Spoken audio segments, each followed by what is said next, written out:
Welcome to Bourbon Riders. In tonight's challenge, we have 5 bourbons for you under $100. Now, we've seen this all over the internet, and several of the bourbon channels have stepped up and said, well, we want to come up with our list of 5. Well, we're no different. We have a list of 5 that we think that you'll like, and these are all name brand bourbons, and except for one, should be readily available. First up, Wild Turkey 101. Now, this is a fan favorite. It's certainly been featured on our channel a lot, and it does very well in blind test. It is probably the Wild Turkey flagship product, if I could call it that.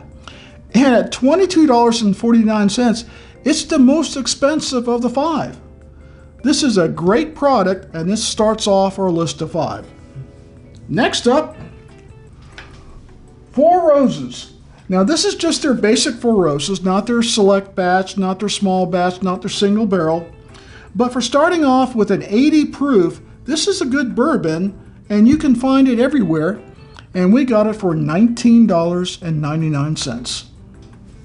Next up, a blind test favorite, the Evan Williams Bottled in Bond. Now, this is a 100 proof, 4-year-old product, and it basically does very well in blind test across several channels.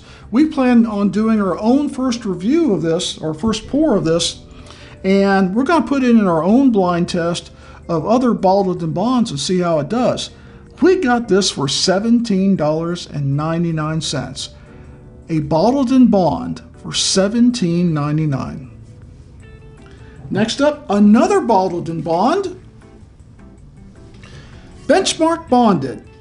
Now, this is from the Buffalo Trace Sazerac family. We've actually done some blind testing of this and actually won one of our blinds. It's a great product, and at $19.99, you just can't beat the price. It's got a huge amount of flavor, and it's a great overall bonded and bond product. And last but not least, kind of a little unusual one, but we did find it in Total Wine, and it's still there. Jim Beam Repeal Batch.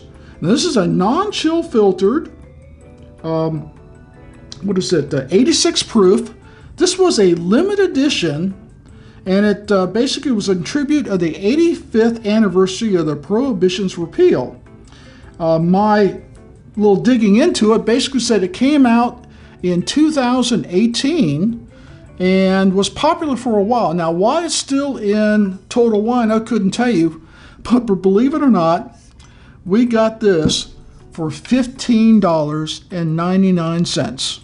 So altogether, before tax, we spent $96.45. I guarantee you, you cannot find 5 bourbons on this planet that have the quality and taste of these 5 represented here. So we stepped up. This is our 5 bourbons under $100. Do better. We dare you. See you next time.